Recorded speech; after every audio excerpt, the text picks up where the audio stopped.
আমরা খুব গরিব ছিলাম। ২ বেলা খেয়ে একবেলা উপোস করতাম। এক ভাই ২ বোন আমরা। বাবা ইটভাটায় কাজ করত। একবার ইট সাজাতে গিয়ে কোনোভাবে দমকা ঝড়ে চোখে ইটের গুঁড়োর সাথে ভারী টুকরো পড়ে দুটি চোখই নষ্ট হয়ে যায়। ভাইয়ের বয়স তখন ২ বছর, বোন ৩.৫, আর আমার বয়স হবে সবে ১২ বছর। মা পরের বাড়িতে বাসন মাজতে শুরু করলো, কারণ বাবা অন্ধ হয়ে যাওয়ার পর আর কাজে যেতে না পারায় মাকে বাধ্য হয়েই এই কাজ করতে হয়। মা কাজ করে যা পেত তাতে যাই হোক করে একবেলা খেয়ে রাতে শুকনো মুড়ি খেয়ে টেনে টুনে চলত। এরপর একটা বছর যাওয়ার পর মায়েরও খুব শরীর অসুস্থ হয়ে যায়। মা আর কাজে যেতে পারে না, টাকার অভাবে ডাক্তার দেখাতে পারেনি। মা দিনের পর দিন অসুস্থ হয়ে যায়। মা অসুস্থ, ভাই বোন খুবই ছোট, কিভাবে বাঁচবো আমরা? চিন্তায় চিন্তায় বাবাও একদিন মারা যায়। পাশের কয়েকটা বাড়িতে থেকে আমাদের দিন সাতেক একটু খাবার দিয়েছিল। যেই বাড়িগুলি থেকে খাবার দিত তাদের দুজনের বাড়ি আমার বাড়ির একদমই পাশে। খাবার দিতে দেরি হলে ভাই বোন গিয়ে তাদের দরজায় বাটি নিয়ে খাবার দাও বলে চিৎকার করত। কয়েকদিন কেটে যাওয়ার পর তারা আর দরজা খুলত না। আমার অসহায় ভাই বোন খিদের জ্বালায় ছটফট করতে করতে ওখানেই ঘুমিয়ে পড়ত। আমি আমার অসহায় মা, নিষ্পাপ ফুলের মতো দুটি ভাই বোনের মুখের দিকে আর তাকাতে পারতাম না। আমার বয়স তখন ১৪ বছর। আমি হন্য হয়ে ছুটে বেড়াই রাস্তায় রাস্তায়। বাবা যেখানে কাজ করত পাশের পাড়ার ইটভাটাতেই আমি কাজ চাইতে যাই। সঙ্গে সঙ্গে সেখানকার যিনি হেড, উনি আমার হাতে ৫০০টা টাকা দিয়ে বলেন, যা সোনা, এটা নিয়ে বাড়ি যা, তোর এমন ফুলের মতো চেহারাটাকে নষ্ট করিস না। আমি আমার পরিবারের কষ্টের কথা তাকে বলি এবং এটাও বলি আমার থেকেও কত ছোট ছোট ভাই বোন তো এখানে কাজ করছে, তাহলে আমি কেন কাজ করতে পারি না?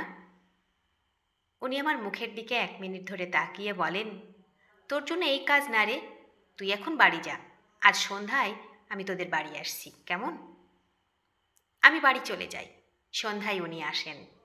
মায়ের সাথে অনেকক্ষণ ওনার কথা হয়।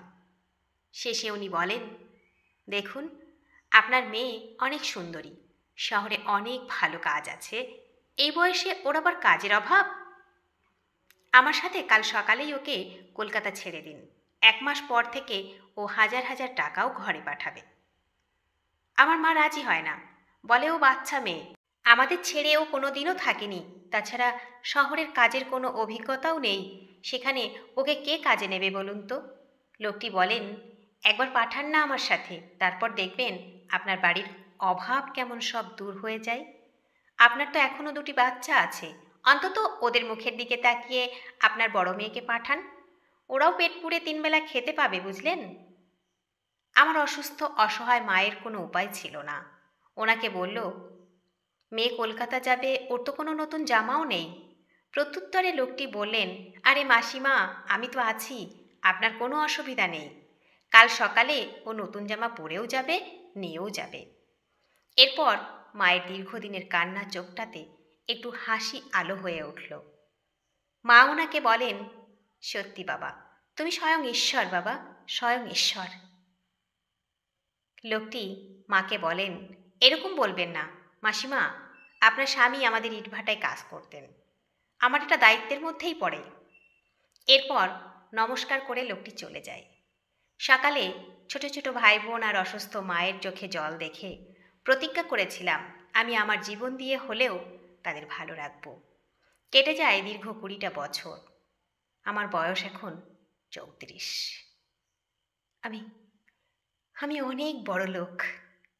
কলকাতায় একটি ফ্ল্যাট নিয়েছি আর আমার পরিবারের একটি নতুন ঝাঁ চকচকে বাড়ি বানিয়ে দিয়েছি। মাকে ভালো নার্সিংহোম ভর্তি করিয়ে সুস্থ করেছি। বোন কলেজে পড়ে, ভাই উচ্চ মাধ্যমিক দেবে এই বছর। আমরা সবাই এখন নামি দামি কোম্পানির পোশাক পরি। এখন বাড়িতে অনেক খাবার নষ্ট হয়। আজ আর আমার পরিবারের কোনো অভাব নেই, দুঃখ নেই, কষ্ট নেই, আছে শুধু আনন্দ উচ্ছ্বাস। সবার অভাব আমি পূরণ করেছি। তবে কি বলতো, আমার জীবনে চিরকালের জন্য একটি জিনিসের অভাব থেকেই গেল। সেটা টাকা দিয়ে কেনা যায় না গো, বরং সেটাকে বিক্রি করে আমি টাকাকে কিনে নিয়েছি। আজ থেকে ২০ বছর আগের সকাল, যেদিন আমি বাড়ি ছেড়েছিলাম, সেদিন বিকালে যখন একরাশ স্বপ্ন নিয়ে কলকাতা পৌঁছাই, সেদিনই ওই কাকু আমাকে কলকাতার একটি হোটেলে আগের দিন দেওয়া ৫০০ টাকা মূল্যটা আমার শরীর থেকে নিয়ে আমার সব স্বপ্নকে গলা টিপে মেরে ফেলে। আজ আমি ওরকম ৫০০ টাকা প্রতি ঘন্টায় ঘন্টায় কামাই, কিন্তু স্বপ্নগুলিকে আর কিনতে পারি না। আমার জীবনে একটা জিনিসের চিরকালের জন্য অভাব থেকেই গেল। সেটা টাকা দিয়ে কেনা যায় না, বরং সেটাকে বিক্রি করে আমি টাকাকে কিনে নিয়েছি।